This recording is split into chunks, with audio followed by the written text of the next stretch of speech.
சொன்ன டயத்தை மீறி எதுக்கு நீங்க கடையை திறந்து வச்சிருக்கீங்க? ஒரு பக்கம் மதுபானத்துக்கு கட்டணத்தையும் உயர்த்துறீங்க, ஒரு பக்கம் கள்ள சாராயத்தையும் கொடுக்குறீங்க, கஞ்சா அபின்னு சாக்லேட் வடிவத்துல, மாத்திரை வடிவத்துல, ஊசி வடிவத்துல, குடிசை தொழில் மாதிரி மாறி உங்களால ஒண்ணுமே கண்ட்ரோல் பண்ண முடியும். ஏன்னா எல்லாமே இவங்களோட எம்எல்ஏக்கள் அமைச்சர்களோட ஆசையோடு நடக்கிறதுனால போலீஸும் கை கட்டி வாய்ப்புத்தி வேடிக்கை பார்க்கும். பைக்கு காணாம போனா எவன் எடுத்தான்ற வரைக்கும் அவங்களுக்கு தகவல் தெரியும். போலீஸ்க்கு ஒரு லிஸ்ட் வச்சிருப்பாங்க, இதை திருடுறதுக்குன்னு ஒரு கேங் இருக்குன்னு. அப்போ கஞ்சாவை எவன் விற்கிறான்னு கண்டுபிடிக்க முடியாதா? 1000 கோடி டாஸ்மாக்ல ஊழல். ஆனா அது இன்னும் தோண்ட தோண்ட எத்தனை வருமோ அது வழக்கு பதிவு பண்ணி அது நடந்துட்டு இருக்கு. ஜெகத் ரட்சகன் முடக்க வச்சிருக்காங்க. பொன்முடி அவர்கள் செம்மண் அந்த பிரச்சனை ஓடிட்டு இருக்கு. எந்த அளவுக்கு மக்களை முட்டாளாக்குறாங்க. தேர்வு எழுத போறோம், நம்மளுக்கு எத்தனை கனவுகள் இருக்கும் அந்த இளைஞர்களுக்கு. அதுக்காக எத்தனை இரவு உட்காந்து படிச்சிருப்பாங்க. அரசு வேலைக்காக லட்சக்கணக்கான எவ்வளவு டே நைட்டு. ஒரு சாதாரண ஒரு கிராமத்துல இருக்கிற மாணவன் கூட ஐயோ அறிவிப்பு வந்துருச்சு, ப்ரிப்பேர் பண்ணிக்கலாம், நல்லா எழுதணும்னு நம்மளுக்கு வேலை கிடைச்சிடும்னு அங்க ஒருத்தர் ப்ரிப்பேர் பண்ணிட்டு இருப்பான். ஆனா நீங்க என்ன பண்றீங்க? இங்க ஒட்டுமொத்தம் எழுதின அத்தனை லட்சம் மாணவர்களை முட்டாளாக்கிட்டு உங்க பிஏ வச்சுட்டு என்ன பண்றீங்க? நீங்க 25 லட்சம் 30 லட்சம் பேரம் பேசி விற்பனை செஞ்சுட்டு இருக்கீங்க. கரப்ஷனை கொண்டு போய் 40% 50% தரம் இல்லாத ரோடுங்க, தரம் இல்லாத பில்டிங்கோ, அந்த கான்ட்ராக்டருங்களை உறிஞ்சி எடுத்துட்டு ஐயோ ஊழல் ஊழல் ஊழலின் ஊற்றுக்கண், காசு பணம் துட்டு மணி கொஞ்சம் கூட கூச்சம் இல்லாம இந்த அரசு நடந்துட்டு இருக்கு. நீங்க அடிக்கடி சொல்லுவீங்களே வெக்கமான சூடு சொன்னோம் தான் நீட்டை ரத்து பண்ணுங்கன்னுவீங்களே. உங்களுக்கு வெக்கமான சூடு சொன்னோம் தான். நீங்க காவேரியில பக்கத்துல இருக்க காங்கிரஸ் கூட்டணி கிட்ட நான் கூட்டணியில் இருக்கணும்னா எனக்கு தண்ணி தான் கேட்டு வாங்கி தர முடியுது. நேரத்தோடு தண்ணி வாங்கி தராங்களா? எதுவுமே செய்யறது இல்லை. பயிர் காப்பீடு கிடையாது, என்ரோல்மெண்ட் பண்றது கிடையாது, நெல் கொள்முதல் நிலையங்கள் கிடையாது. அப்படி இருந்தாலும் அதை அதிகரிக்கவும் செய்யல. அங்கேயும் கை விட்டு ஒரு மூட்டைக்கு 40 ரூபாய். சுண்டைக்காய் எட்டனா சுமக்கூலி 10நான்னு, சுண்டைக்காய் எட்டனா தான் சுமந்துன்னு போற 10நான்னு இவங்களுக்கு இங்கேயும் காசை கொடுத்துட்டு அங்கேயும் கோடவுனுக்கும் கொண்டு போயிட்டு வெளியில 1 கிலோமீட்டருக்கு திருச்சியில எல்லாம் மூட்டைங்க இருந்துச்சு. கொத்து கொத்தா முளைச்ச நெல்லோடு போய் எடப்பாடியார்கிட்ட காமிச்சாங்களா? அதெல்லாம் என்ன பொய்யாது? துரத்தி அடிப்பாங்க.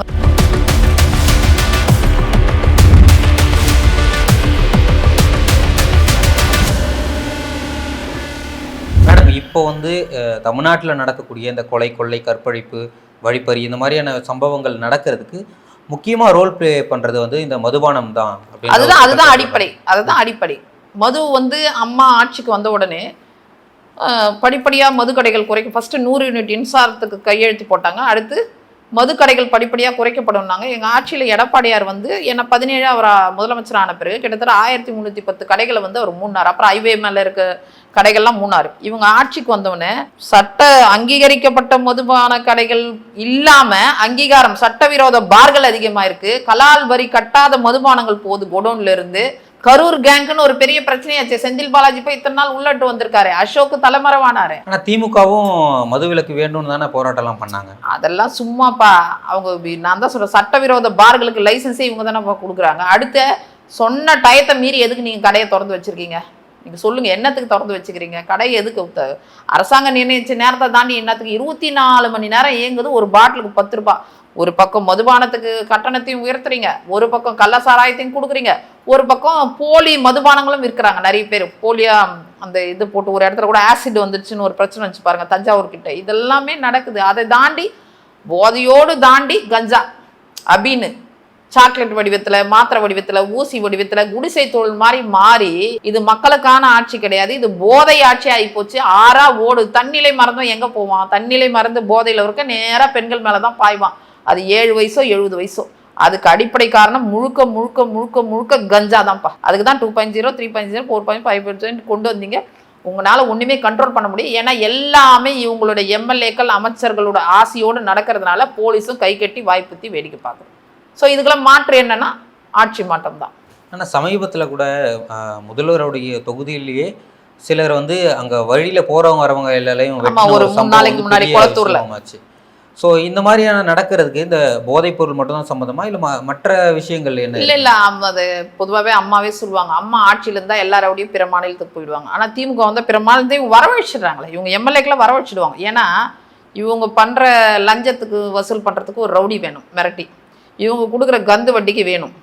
அப்புறம் ஒரு நம்பர் லாட்ரி, ஒரு நம்பர் லாட்டரின்றாங்க பாருங்க. சட்டவிரோத செயல் இருக்கு. லாட்டரிக்கு தமிழ்நாட்டுல தடை இல்லையா? அவங்க ஏதாவது அந்த நம்பர் போட்டு கிளப்ல இப்ப கூட பண்ணி ஒரு அடிதடி ஆச்சேப்பா பொர்ஷவாக்கத்துல. இவங்களோட கிளப் தான் அது. திமுக சேர்ந்த நம்பருடைய கிளப் தான் அது. ஒரு தடியாச்சு. இன்னைக்குமே சட்டவிரோத பார்கள், கிளப்புகள், ஒரு நம்பர் லாட்டரி, எல்லா சூதாட்டம் எல்லாமே நடத்தணும்னா யார் நடத்துவான்? ரவுடிங்க தான் நடத்துவான், ரவுடி நடத்தி தான் வசூல் பண்ணி கொடுப்பான். ஸோ இவங்க வந்தாலே எல்லாரும் அவங்க உள்ளே வந்துடுவான். உள்ளே வந்துட்டா இவங்களோட ஆசையோடு அது நடக்கும், இவங்களுடைய ஆசையோடு எம்எல்ஏ அமைச்சருடைய ஆசையோடு நடக்கும். அதனால தான் இன்னைக்கு ஒட்டு மொத்தமாக கொலாப்ஸ் ஆனதுக்கு காரணமே என்னென்னா இவங்க வரும்போதே ரவுடிகளும் உள்ளே வந்துடும். ஆம்ஸ்ட்ராங் 7 மணிக்கு ஒரு சொல்கிற 7 மணிக்கு மக்கள் நடமாட்டம் உள்ள இடத்துல வெட்டி கொல்லப்படுறாருன்னா இப்போ போலீஸ் மேலே பயம் இருந்தால் அது நடக்குமா? நீங்கள் சொல்லுங்கள். பெரம்பூரில் 11 மணிக்கு ஒருத்தர் வெட்டி கொள்கிறாங்க. கொலையே எவ்வளோ போயிட்டுருக்கு, நீங்கள் நினச்சி பார்க்க முடியாத போயிட்டு. அந்த கொலையில் ஆதாய கொலை இருக்குது, ஆணவ கொலை இருக்குது, கற்பழிப்பு மரணங்கள் இருக்குது. இப்போ இந்த பொண்ணையே நீங்கள் வந்து ஒருவேளை அந்த தம்பி வந்து உயிரோடு இருந்து சொல்லி விடிகாலம் நம்ம மீட்டெடுத்தோம். சப்போஸ் ஒருவேளை சில நேரங்களில் மரணம் கூட நிகழலாம். அவங்க கொடுத்த அந்த கத்தியத்து வெட்டினதில் அவரே இறந்து போய் அந்த பொண்ணு இறந்து போய் தான் தகவலே இன்னும் லேட்டாக தான் தெரிஞ்சிருக்கும். இப்போ பெரம்பலூரில் இருக்க பொண்ணு 24 மணி நேரம் கழிச்சு எரிஞ்சு போய் அந்த சிக்னல் வச்சு தானே கண்டுபிடிச்சாங்க. ஸோ அதனால வந்து இதெல்லாம் வந்து ரவுடிகள் மேலே கொலைகள்லாம் வந்து சாதாரணமாக நடக்கிற மாதிரி ஆயிடுச்சா? சர்வசாதாரணமாக நடக்குதுப்பா. கூலிப்படை அதிகரிச்சிச்சு. அதான் கூலிப்படை நான் தான் சொன்னேன். ஒரு கோழியை திருடிட்டா கூட 1 மணி நேரத்தில் போலீஸ் கண்டுபிடிச்சிடும். பைக்கு காணாமல் போனால் எவன் எடுத்தான்ற வரைக்கும் அவங்களுக்கு தகவல் தெரியும். போலீஸ்க்கு ஒரு லிஸ்ட்டு வச்சுருப்பாங்க, இதை திருடுறதுக்குன்னு ஒரு கேங் இருக்குன்னு. அப்போ கஞ்சாவை எவன் விற்கிறான்னு கண்டுபிடிக்க முடியாதா? அப்போ கூட யாரை தெரியுமா போட்டு பலியாடு ஆக்குவாங்க கணக்கு காட்டுறதுக்கு. எவனாவது வாய் செத்துவன், தாழ்த்தப்பட்ட மக்கள், பின்புலம் இல்லாத மக்கள், ஏழை எளிய மக்களை கணக்கு காமிச்சு இப்போ கூட நீங்கள் வந்து பிடிச்சிருக்கீங்க. உண்மையான குற்றவாளியான்றது அந்த 2 நபர்கள் தான் ஐடென்டிஃபை பண்ணும். பாதிக்கப்பட்ட பெண் ஐடென்டிஃபை பண்ணும், கூட இருந்த அந்த இளைஞனை ஐடென்டிஃபை பண்ணாதான் அவங்க உண்மையான குற்றவாளி. ஏன்னா இன்னுமே நீங்கள் எக்ஸ்போஸ் பண்ணலையே, நீங்கள் தான் குற்றவாளின்னு சொல்லிட்டீங்க. அப்புறம் அது ஏன் இன்னுமே வெளியே தெரியாமல் இருக்குது, இன்னும் ஏன் ஐடென்டிஃபிகேஷன் முடியாமல் இருக்குது? பெண் நார்மலாக தான் இருக்குன்றாங்க, ஏன் இன்னும் சொல்லாமல் இருக்கீங்க? 48 மணி நேரம் இருக்குல்ல, பல்வேறு சந்தேகங்கள் இருக்குல்ல. 4 மணி நேரம் அதே ஏரியாவில் இருந்தோம் எங்களால் கண்டுபிடிக்கலன்றீங்க. ஒன்று. இன்னொரு விஷயம், சரியான சமநிலையில் தான் பெண்ணுடைய உடல்நிலை இருக்குன்னும் போது நீங்கள் கைது செய்யப்பட்ட அந்த 3 நபர்களையும் ஏன் பெண் முன்னாடி கொண்டு போய் நிறுத்தலை? துப்பாக்கியால் சுட்டப்பட்டு கொண்டு போயிருக்கீங்க. அது அந்த பெண்ணை வச்சு இவங்க தானான்னு ஏன் இன்னும் ஐடென்டிஃபை பண்ணி ஆமான்றதை ஏன் இன்னும் வெளியிடாமல் இருக்கீங்க? என்ன பதட்டம், என்ன அவசரம்? இதையெல்லாம் நீங்கள் வெளியிடணும் இல்லையா? ஸோ அரசு வந்து இது மேல்மட்ட மக்களுக்கான அரசாக தான் இருக்கே தவிர நம்மள மாதிரி ஏழை எளிய நடுத்தர மக்களுக்கான அரசு கிடையாது. இது கார்ப்பரேட் அரசு. அவங்க சொல்கிறாங்க அப்புறம் பாசிசம்னு. இவங்க வந்து பேச்சுரிமை எழுத்துரிமைக்கு எதிராக இருக்கிறாங்க. மக்களுக்கான ஒரு அரசாக இந்த அரசு இல்லை. இப்போ வந்து பெரிய அளவு பேசப்படக்கூடிய ஒரு விஷயமா அமைச்சர் KN நேரு அவர் வந்து 888 கோடி ரூபாய்க்கு ஊழல் பண்ணியிருக்காரு, ஆதாரங்கள்லாம் வந்து ED கிட்ட சிக்கியிருக்கு அப்படின்னு சொல்லப்படுது. உண்மையாகவே அந்த மாதிரி ஒரு இல்லை, அது ஏற்கனவே டாஸ்மாக் ஒவ்வொரு துறையிலுமே இருக்குப்பா. இது இப்போ மணி ஒவ்வொருத்தராக யாருன்னா முதல்ல செந்தில் பாலாஜி மணி கட்டினார், பூனைக்கு யார் மணி கட்டுறதுன்னு அவர் கட்டி விட்டார். அவர் போய் உள்ளே இருந்து வர அந்த கரூர் கேங்குன்னா 1000 கோடி டாஸ்மாகில் ஊழல். ஆனால் அது இன்னும் தோண்ட தோண்ட எத்தனை வருமோ அது வழக்கு பதிவு பண்ணி அது நடந்துட்டுருக்கு. ஜெகத் ரட்சகன் முடக்க வச்சுருக்காங்க. இது வந்து பொன்முடி அவர்களது செம்மண் அந்த பிரச்சனை ஓடிட்டுருக்கு. இது வந்து இப்போ இந்த துறை வந்து எப்படின்னா அவங்க தம்பி KN ரவிச்சந்திரனுடைய அந்த பேங்க் வழக்கு இருக்குல்ல, ஒரு 30 கோடி ஒரு வழக்கு இருந்துச்சு இல்லையா, அந்த வழக்குக்காக போகும்போது கைப்பற்ற ஆவணங்கள், ஃபோன் சேட்டு, அந்த எலக்ட்ரானிக் டிவைஸ்லேருந்து கிடைச்ச ஆதாரங்களை வச்சு தான் இதை எடுத்திருக்காங்க. ஏன்னா அந்த நியமன கடிதங்களோ இவங்களுடைய ஓகே ஆகிடுச்சு, ரிசல்ட்டு பப்ளிஷ் பண்ணுறது, அந்த நம்பருங்க சேட்ஸ் எல்லாம் வச்சு கண்டுபிடிக்கும் போது தான் கிட்டத்தட்ட 2569 வேக்கன்சிஸ்க்கு என்ன பண்ணியிருக்காங்க இவங்க கால்ஃபார் பண்ணியிருக்காங்க டைரெக்டாக அண்ணா யூனிவர்சிட்டி மூலமாக. குடிநீர் வழங்கலா, நகராட்சி குடிநீர் வழங்கல் துறையில் அது வந்து 2 லட்சம் மனுக்கள் பெறப்பட்டிருக்கு.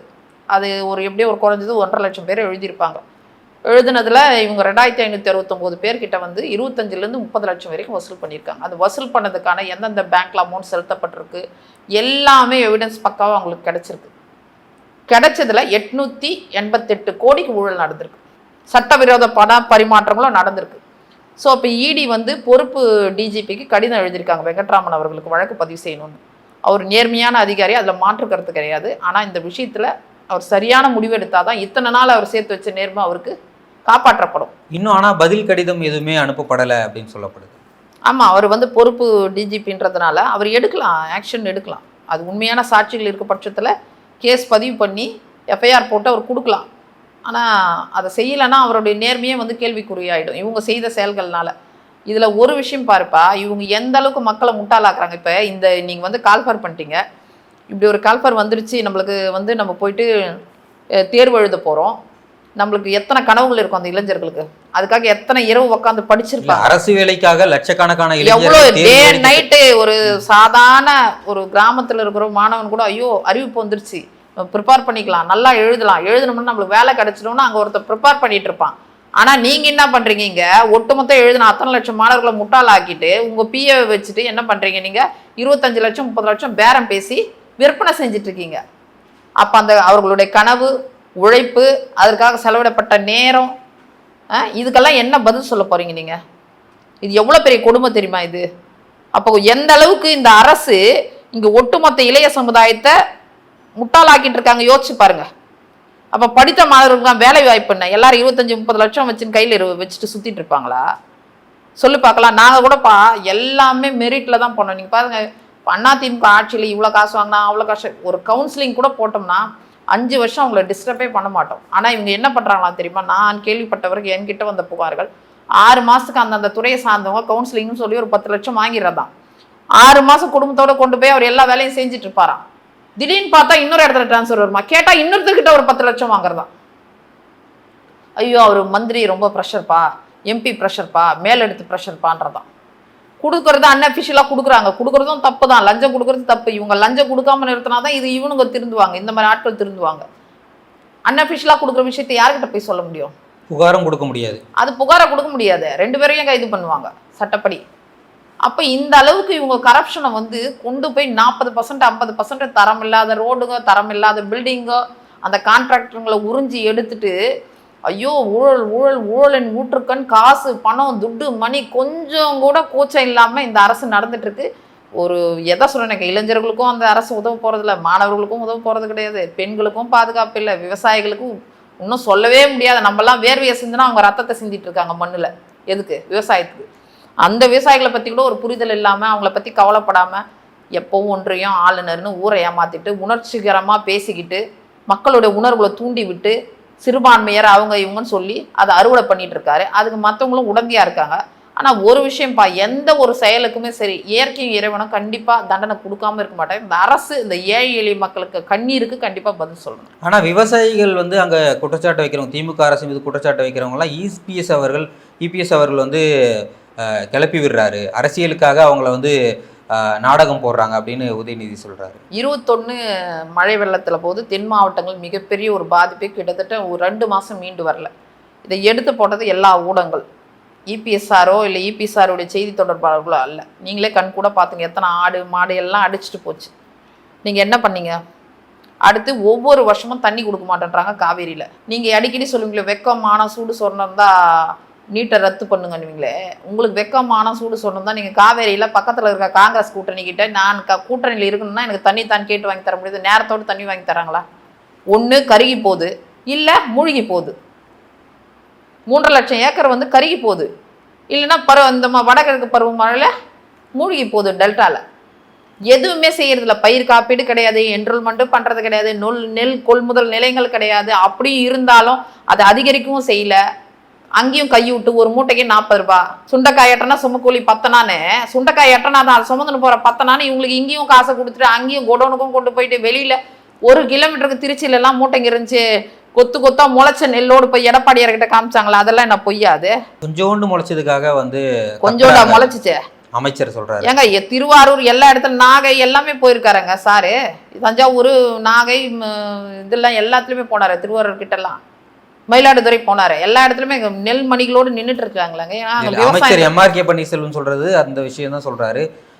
இப்போ வந்து ஒரு இயற்கை பேரிடரோ இல்லை ஒரு மழையோ திடீர்னு வந்துட்டா நாங்கள் என்ன பண்ண முடியும்? ஏங்க இந்த நேரத்தில் நவம்பர் டிசம்பர் தாங்க அறுவடை. அந்த நேரத்தில் தான் மழை வெள்ளம் வருங்க. நீங்கள் நெல் கொள்முதல் நிலையங்களை வந்து அதிகரிக்கணுங்க, அதுக்கு தேவையான தார்ப்பாயை கொடுக்கணுங்க. எதுவுமே செய்யாமல் முன்னேற்பாடு முன்னாடியே இது மாதிரி வரப்போகுதுன்றது எல்லாமே பருவநிலை எல்லாமே வெதர் ரிப்போர்ட்லாம் உங்களுக்கு வருது இல்லை? வெதர் ரிப்போர்ட்லாம் சொல்லிடுறாங்கல்ல. அப்போ அதுக்கு என்ன பண்ணுறீங்க? நாங்கள் போய் களத்தில் இறங்கி முதல்ல போய் எடப்பாடியார் உக்காந்த பிறகு தான் அவசர அவசரமாக ஓடி வந்து ஒளரி கொட்டின்னு கிடக்குறாரு. 2000 மூட்டை கொள்முதல்ன்றாரு சட்டமன்றத்தில். வெளியில் வந்து பார்த்தா அங்கே 600ன்றாங்க. அப்போ எதை நம்புறது? நாங்கள் முதலமைச்சர் 2000 மூட்டைன்றாரு, மந்திரி 600 மூட்டைன்றாரு, அங்கே போனால் ஒன்றுமே இல்லைன்றாங்க. நகையை நட்டை வச்சு விவசாயம் பண்ணுறாங்க. ஸோ ரொம்ப ஒஸ்ட்டுப்பா, விவசாயிகள் விஷயத்தில் ரொம்ப ஒஸ்ட்டு. எதுவுமே பயிர் காப்பீடு என்ரோல் பண்ணலை, ஒரு புரிதல் இல்லை, என்ன செய்யணும் ஏது செய்யணும் ஒன்றுமே கொடுக்கலப்பா. அவங்களுக்கு தேவையான உரமோ அப்புறம் மானிய விலையில கொடுக்குற அறுவடை இயந்திரங்கள் கூட வாடகைக்கு எதுவுமே அவங்க செய்யாம அந்தந்த மக்களை இப்ப நான் எனக்கு என்ன வேண்டியதை நான் பாத்துக்கிறேன் பாரு, அந்த மாதிரி பார்த்து தான் வர்றாங்க. ஆனா கொள்முதல் செய்ய வேண்டியது அவங்களுடைய கடமை. அந்த ஈரப்பதம் அதிகரிக்கிறதுக்கு நீங்க தான் பர்மிஷன் வாங்கணும். செறிவூட்டும் அரிசிக்கெல்லாம் வந்து ஆகஸ்ட் மாசமே கொடுத்துட்டாங்க அனுமதி. இன்னும் அனுமதி கொடுக்கலாம், தப்பு தப்பா புள்ளி விவரங்களை சொல்றாரு. அப்போ அதான் சொல்றேன், கோமாரி நோயினால கால்நடைகள் இறந்து போகுது. அதுக்கு தடுப்பூசிக்கு கூட மத்திய அரசு வந்து மானியம் நம்மளுக்கு கொடுத்துட்டு இருக்கு, ஒரு % கொடுத்துருக்கு. அது எதுவுமே மாடுகளுக்கு போடுறது கிடையாது. கால்நடைகளை பத்தி கவலை இல்லை, விவசாயத்தை பத்தி கவலை. காரணம் என்னன்னா யாருக்கும் யாரை பத்தி கவலை இல்லை. இப்போ வந்து இங்கே அதிமுக சார்பில் ஒரு விஷயம் என்ன சொல்கிறாங்க அப்படின்னா, திமுக வந்து 2021 கொடுக்கப்பட்ட எந்த வாக்குறுதியும் நிறைவேற்றலை. சொல்கிறது என்ன அப்படின்னா 1000 ரூபா கொடுத்தோம், அதுக்கப்புறம் இலவச பேருந்து, இதை தவிர அவங்க எதுவுமே சொல்கிறது இல்லை அப்படின்ற இபிஎஸ் வந்து இப்போது குற்றச்சாட்டுகளை முன்வைக்கிறாரு. இந்த குற்றச்சாட்டுகள் எந்த அளவுக்கு வந்து பெரிய அளவு தாக்கத்தை 2026 ஏற்படுத்தணும்? அதாவது மிகப்பெரிய அளவில் தாக்கத்தை ஏற்படுத்தும். ஏன்னா நீங்கள் ஒத்தையாக கொடுத்துட்டு கத்தையாக எடுக்கிறீங்க. 1000 ரூபான்றீங்க, அந்த 1000 ரூபாய் கொடுத்துட்டு எவ்வளோ எடுத்துட்டீங்க? தாலிக்கு தங்கத்தை நிறுத்திட்டீங்க, தாய் செய் பட்டகத்தை நிறுத்துறீங்க, கர்ப்பிணி பெண்களாம் உதவித்தொகை நிறுத்துறீங்க, முதியோர் உதவித்தொகையை நிறைய கேன்சல் பண்ணிட்டு கிட்டத்தட்ட 7 லட்சம் பேர் கேன்சல் பண்ணிட்டீங்க. எடப்பாடியார் 5 லட்சம் பேர் கொடுத்தாரு. அப்புறம் முதல் தலை பட்டதாரிகளுக்கு 50,000 ஒரு பவுன் தங்கம். அப்புறம் +2 படித்தவங்களுக்கு முதல் தலைமுறை பட்டதாரிகளுக்கு 1 லட்சம் ஒரு பவுன் நகை. +2 படித்தவங்களுக்கு 50,000 ஒரு பவுன் நகை. இத்தனையும் நம்ம கொடுத்துருந்தோம். அம்மா ஸ்கூட்டி உட்பட கிராமப்புற பெண்களுக்கு விலையில்லா ஆடு மாடுகள் கொடுத்தோம். ஆனால் இன்னைக்கு எல்லாத்தையும் நிறுத்திட்டு ஒவ்வொரு பயனாளிகளுமே கிட்டத்தட்ட வந்து 1 லட்சம் 1.5 லட்சம் பயனாளிகள். ஒரு பெண்ணுக்கு கிடைக்க வேண்டியது 1.5 லட்சம் ரூபாய். இன்னைக்கு பவுன் 1 லட்சத்தை நெருங்கிடுச்சுன்னு வச்சுங்க. ஒரு 1.5 லட்சம் கிட்ட நம்மளுக்கு கிடைக்குதுன்னா, பட்டதாரி பெண்களுக்கு 2 லட்சம் கிடைக்குதுன்னா, அதை எல்லாம் நிறுத்திட்டு நீங்கள் என்ன பண்ணுறீங்க? ஒரே ஒரு 1000 ரூபான்றீங்க. அதுலேயும் பாருங்கள் எப்படி ஊரை ஏமாத்துறாங்கன்னு. நாங்கள் 9 லட்சம் பேருக்கு வந்து மடிக்கணிக்கும் கொடுத்துட்டு இருந்தோம். ஆனால் இவங்க தேர்ந்தெடுத்த புதுமை பெண்ணாக இருக்கட்டும், இந்த மாதிரி சொல்கிறாங்க பாரு, இவங்களோட திட்டங்களாக இருக்கட்டும், அது எல்லாமே 3.5 லட்சம் பேர் தான். 3.5 லட்சம் பேர்னும் போது ஒரு பெண்ணுக்கு 1000 ரூபான்னா, நீங்கள் வந்து முதல்ல அந்த புதுமை பெண் திட்டத்தில் 1000 ரூபான்னா 3 வருஷம் படிக்கும்போது 36 மாதம், அப்போ 36,000 தான் அந்த பெண்ணுக்கு கிடைக்குது. அப்போ 2 லட்சம் பெருசா 36,000 பெருசா? எவ்வளோ நுணுக்கமாக ஏமாத்துறாங்க பாரு மக்களை. அதை கூட என்ன பண்ணுறாங்கன்னா, வாங்குற கடனெல்லாம் வந்து எதுவுமே ஒரு நல்ல கட்டமைப்புகளுக்கு செலவு பண்ணாமல் மூலதன செலவே செய்கிறது கிடையாது. வருவாய் பட்ஜெட்டில் இன்னுமே பற்றாக்குறை இருந்துட்டு தான் இருக்குது. அதனால் அது சிஏஜி ரிப்போர்ட்டே அந்த மாதிரி தான் வந்திருக்கு. இவங்க எல்லாத்தையும் வேறு விஷயங்களுக்கு இது மாதிரி கணக்குங்க எப்படி எழுதுறாங்க. அந்த கணக்குங்களை பாருங்கள், எல்லாத்துலேயுமே ஊழல் நடந்துட்டுருக்கு. ஸோ இப்போ அது வந்து கீழே இருக்க அந்த முதியோர்களையும் எங்களுக்கு முதியோர் உதவித்தொகை வரல. பெண்கள் வந்து நிறைய வந்து இப்போ பாருங்கள், கரண்ட் பில் ஏறி போச்சு 67%, 100% வரி. அப்போ ஒரு 10,000 குடும்பம் நடத்துறவங்க நீங்கள் 30,000 தேவைப்படும். ஸோ அடித்தட்டு மக்கள், நடுத்தர மக்கள் மிகவும் பாதிக்கப்பட்டதுனால மிகப்பெரிய தாக்கத்தை ஏற்படுத்தும். சொன்ன வாக்குறுதி எதையுமே அவங்க நிறைவேற்றலை. முக்கியமாக நீட்டை பற்றி சொன்னாங்க. ஆனால் 7.5% எடப்பாடியார் கொண்டு தவிர்த்து நீட்டுக்காக அவங்க ஒரு துரும்ப கூட கிள்ளி போடணும். ஸோ அது மாணவர்கள்லேருந்து விவசாயிகள்லேருந்து சாமானிய மக்கள் வரைக்கும் இன்னைக்கு பயங்கர வெறுப்பு. கல்லை கொட்டினா காசு, மண்ணை கொட்டினா காசு. ஒரு கிச்சனுக்கு 40,000. ஒன்று வரியை கட்டுமா இல்லை உங்களுக்கு லஞ்சத்தை கொடுப்புமா? இப்போ புரியாத மக்களுக்கு துரத்தி அடிப்பாங்க. இந்த மாதிரி அவங்க நினைக்கிறாங்க 5,000 ரூபாய் கொடுத்தாவது ஒரு ஓட்டை வந்து ஈரோட்டில் வாங்கின மாதிரி வாங்கிடலாம்னு நினைக்கிறாங்க. ஆனால் இந்த முறை மக்கள் வந்து விரட்டி அடிச்சிடுவாங்க அவங்கள. முதல்ல ஸ்டாலின் அவர்கள் தமிழ்நாடு முழுவதும் இருக்கக்கூடிய திமுகவுடைய மாவட்ட செயலாளருக்கு அளித்திருக்கக்கூடிய உத்தரவு என்ன அப்படின்னா, தோற்றுவிட்டால், அதாவது எந்த சட்டமன்றத்தில் தோற்றுவிட்டாலும் அங்கே இருக்கக்கூடிய மாவட்ட செயலாளருடைய பதவி பறிக்கப்படும் அப்படின்ற உத்தரவு போட்டிருக்காரு. தீவிரமாக வேலை செய்யணும் அப்படின்னு சொல்லியிருக்காரு. இதை எப்படி பார்க்குறீங்க? தீவிரமான ஈரோட்டில் செஞ்ச மாதிரி செய்யணும்னு நினைப்பாங்க. ஈரோட்டில் வாக்காளர்களே சந்திக்கவே விடாதபடி செஞ்சாங்க பார்த்தீங்களா?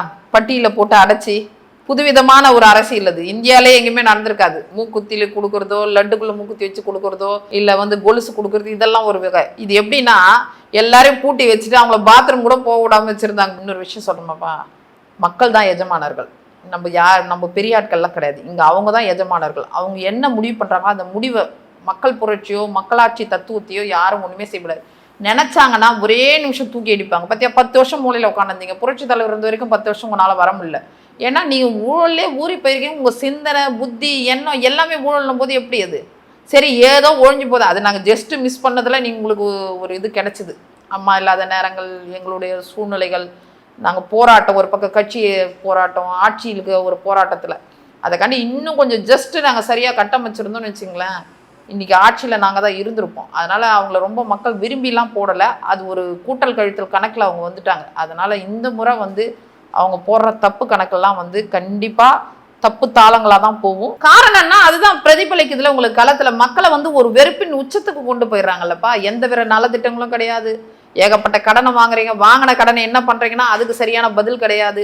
மழைநீர் வடிகால் நீங்கள் 4500 கோடி, அதுக்கு இன்ன வரைக்கும் வெள்ள அறிக்கை கேட்டோம், இன்ன வரைக்கும் எவ்வளோ முடிச்சோன்னு இன்னைக்கு 90%, 95%, 100% நாங்கள் மேயர் 21 சொன்ன வார்த்தையை 25 வரைக்கும் சொல்லிட்டு இருக்காங்க அவங்க. அப்போ எப்படி மக்களுக்கு வெறுப்பு வராது? 4500 கோடியில் எத்தனை கோடி ஊழல் நடந்திருக்கு, எத்தனை கிலோமீட்டர் போட்டு முடிச்சிருக்கு, எத்தனை ஜாயின் பண்ணீங்க, எத்தனை வந்து நடைமுறைக்கு வந்திருக்கு, ஏதாவது புரிதல் இருக்கா? அப்போது வெறுப்புப்பா, எங்கே பார்த்தாலும் வெறுப்பு. மழை தண்ணியில் மிதந்துன்னு இருக்கும், வீட்டுக்குள்ளே 1 லட்சம் பொருள் நீங்கள் மழைநீர் வடிகால்னு போட்டு போக வேண்டிய தண்ணி கூட போகாமல் வீட்டுக்குள்ளே வருது. ஊழல் ஒரு பக்கம், கரண்ட் பில் ஏறி போயிருக்கு, வரி உயர்வு போயிருக்கு. அங்கே திருப்பூர், ஈரோடுலாம் வந்து இண்டஸ்ட்ரீஸ், மிகப்பெரிய நிறுவனங்கள்லாம் வந்து பீக் ஹவர்ஸ்னால பாதிக்கப்பட்டிருக்காங்க, நெசவாளர் பாதிக்கப்பட்டிருக்காங்க. அப்போது ஒரு அரசு வந்து வெறும் மேல்மட்ட அரசியல் பண்ணி பணத்தை சுரண்டும் போது மக்கள் வந்து பாதிக்கப்பட்ட மக்கள் தான் அந்த முடிவு எடுத்து அவங்கள வந்து தள்ளுறாங்க. ஒரு நியாயமான நியமனங்கள், சுத்தமான நிர்வாகம், ஊழலற்ற ஒரு நிர்வாகம் இருக்கிற போது தான் அந்த மக்கள் அந்த கட்சியை நேசிப்பாங்க, அந்த ஆட்சியாளர் நேசிப்பாங்க. இல்லைன்ற பட்சத்தில் சரியான பதிலடியை கொடுப்பாங்க. நேரம் ஒதுக்கி பல்வேறு வகையிலான கேள்விகளுக்கு பதில். நன்றி.